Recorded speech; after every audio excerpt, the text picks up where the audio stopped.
That's actually a very tough question. Come on, dude. Woo! I like to find love in things that we normally would take for granted.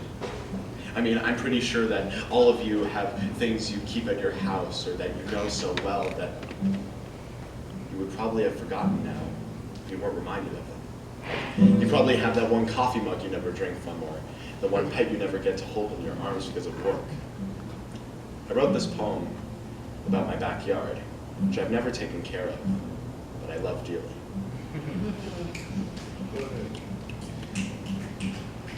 There is a view of this world I have not yet explored, a lens through which my eyes, via a glass window, see tangerines hanging from branches I have not yet picked them from, only to then be put in plastic bags, then be stored in a white steel ceramic fruit bowl on my counter. Leave them alone until ripe, but you say the place where these things come from is a junkyard. I'm trying not to agree. Even if my two dogs wallow gracefully in it under the sunlight and don't even bother to drink their water from a blue bucket until beckoned back into our domicile, making me feel like this place wasn't actually made for humans, even though I love my dog so.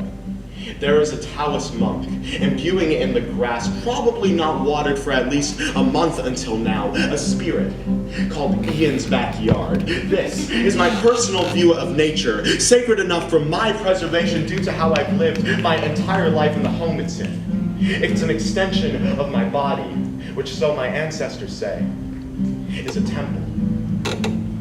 But I've shirked the responsibility that these words have stipulated. For continuously, throughout my life, I have defaced it, and defaced it, and defaced it, and defaced it, and defaced it, and defaced it, to the point where I could no longer recognize the fact that the day was once veiled under the huge umbrella of the orange tree in the right-hand corner. It grew to the size of a barge, because it captured the most awe-inspired glimpses from each of our family members and visitors, but not until a chainsaw cut its ample stump femur to the ground. Yet scads of similar ones crowd the west side. Excuse the dirt pits. We leave those for the dogs because they love them so much. And in its football field frame, the dead grass forms hay bales in sheer size reminiscent of the sands that line deserts, tantalizing me to believe that this area is both the Sahara, a jungle, and a field in one, but you still say it's just a drab, poorly taken care of, middle-class backyard. But I promise you, I'm trying to dissuade myself of that thinking. After all, what's not to love for an outdoors goer, having a piece of nature as their own property that they can enter and leave whenever they choose?